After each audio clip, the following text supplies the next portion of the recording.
Bonjour à tous, j'espère que vous allez bien. Moi, je vais super bien par la grâce de Dieu. Mon nom est José Schneider Tafeu. Je suis prophète et entrepreneur. Je suis également formateur en art d'expression orale et prise de parole en public. J'aide les personnes à améliorer leur capacité persuasive, à rendre chacune de leurs interventions captivantes, mémorables et bien sûr inoubliables. Comme vous le savez certainement, depuis quelques jours, Francis Ngannou a été sacré champion du monde de poids lourd. Et depuis lors, c'est partout. Francis Ngannou, Francis Ngannou, Francis Ngannou, Francis Ngannou, Francis Ngannou. Et dans cette vidéo, j'ai décidé de revenir sur le parcours assez inspirant de Francis Ngannou, comme il est parti de zéro à champion du monde.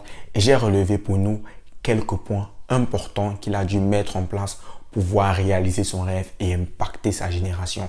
Donc, si tu veux découvrir ces points avec moi, rendez-vous tout à l'heure après le générique.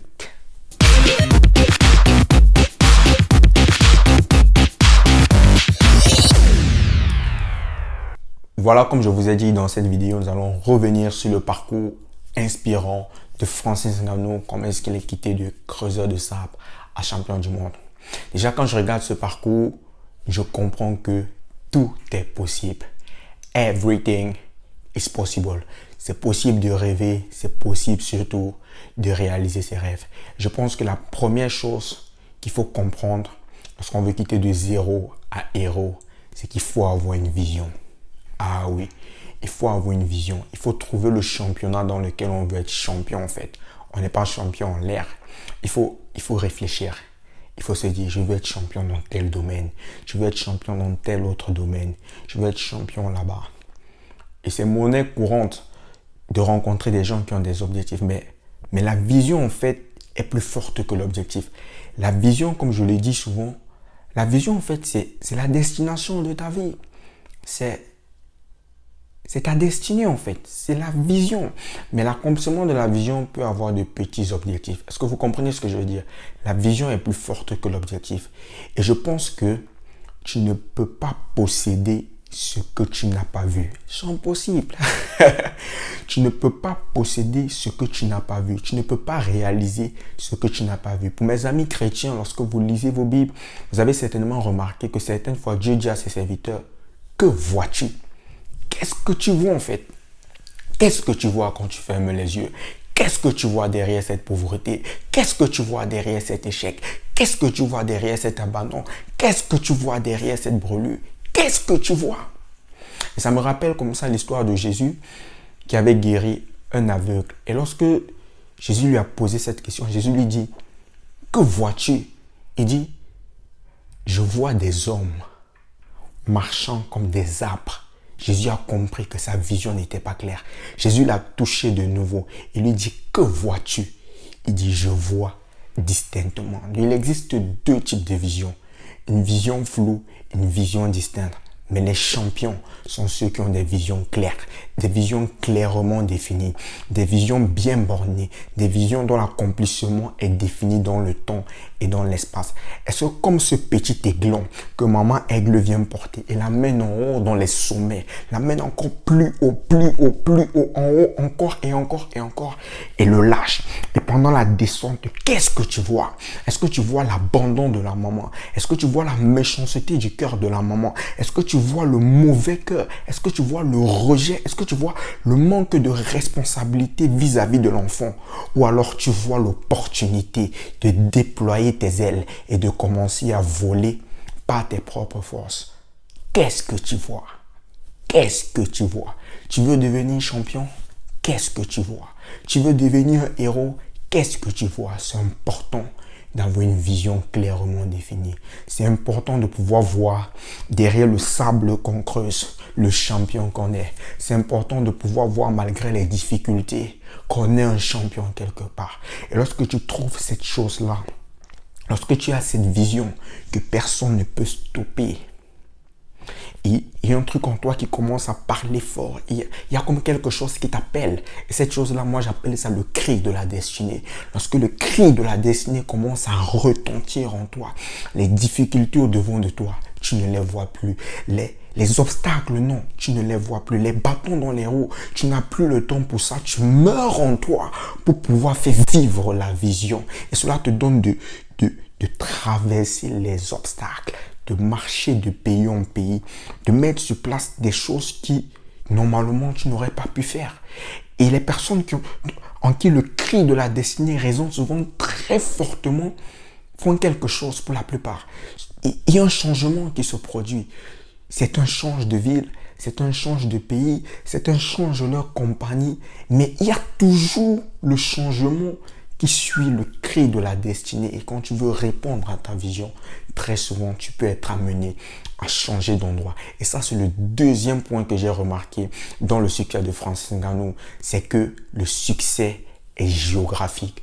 Tout grand succès a à voir avec la position géographique. On va encore faire un tour dans la Bible. Vous vous rappelez certainement lorsque Dieu a appelé Abraham, il lui a dit quoi?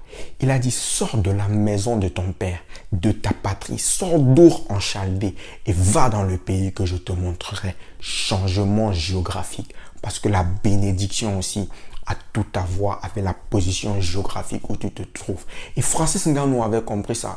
Vous savez, il y a des lieux où on se trouve, on veut réussir, mais l'endroit où on est infertile pour nous. L'endroit où on est nous rejette, l'endroit où on est nous vomit. Et nous, on continue de forcer encore et encore et encore. Je me rappelle quand je vivais en Allemagne, j'ai réussi à réaliser pour ma vie beaucoup de choses, mais à quel prix? C'était difficile, c'était pénible. Je me suis même brûlé, j'ai perdu l'usage de mon cerveau dans ce pays. J'ai eu des bâtons dans les roues à plusieurs niveaux. Mais lorsque j'ai compris par la grâce de Dieu qu'il fallait changer, il fallait que je me délocalise. J'ai quitté l'Allemagne. J'ai décidé de venir m'installer en France. Et là, les portes ont commencé à s'ouvrir dans ce que je fais. Déjà, la porte linguistique, c'était l'une des plus grosses barrières. Elle est tombée. Je maîtrise le français par la grâce de Dieu. Je suis en train de faire mon bon nombre de chemins. Certainement, l'avenir nous dira. Donc, Francis Ngannou, pour son cas précisément, il a changé de pays. Il a fait avec les moyens qu'il avait.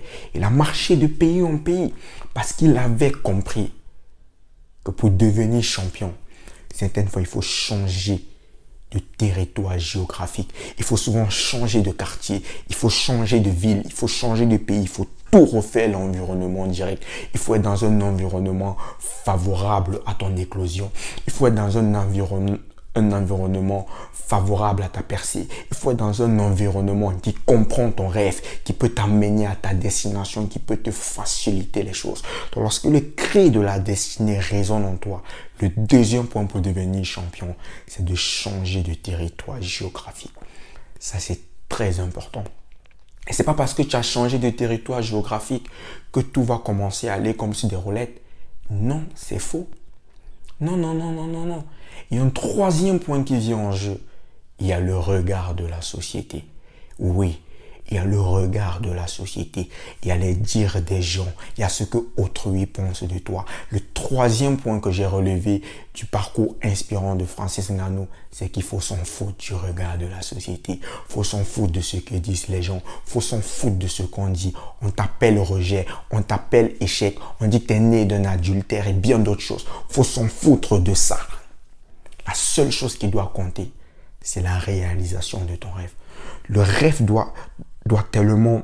Tu dois devenir prisonnier de ton accomplissement. Tu dois devenir esclave de ta vision. Tu dois travailler. La seule chose qui doit être présente pour toi, c'est le bout du tunnel.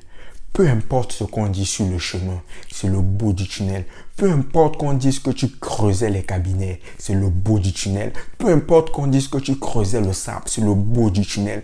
Peu importe ce qu'on peut dire, c'est ce que tu décides et c'est ce que tu vois qui doit être présent dans ton esprit. C'est ce que tu vois qui doit t'amener à persévérer. C'est ce que tu vois. Et une fois de plus, que vois-tu en fait?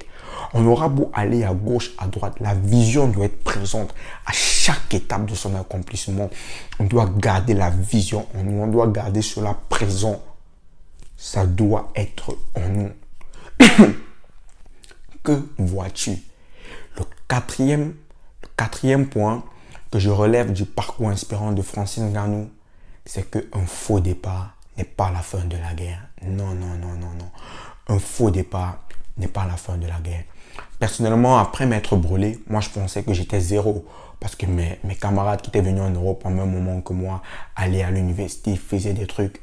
Et ça m'attristait. Au fond de moi, je me disais, mais moi aussi je peux. Mais bon, la vie m'avait mis hors jeu.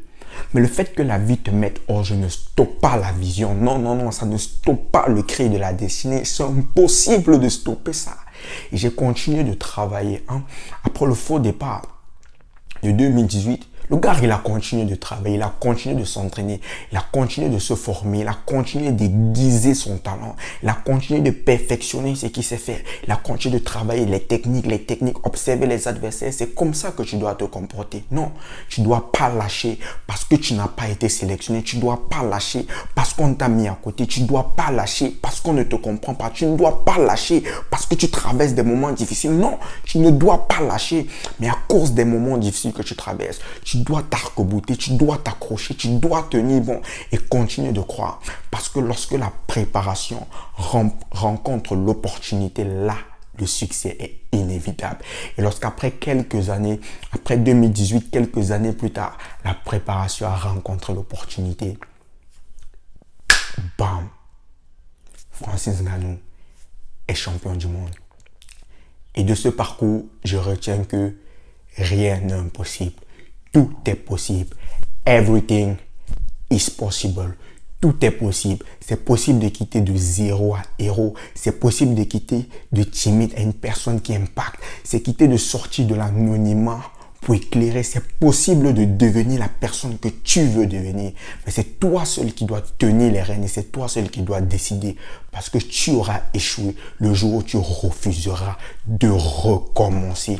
Parce que tout est possible.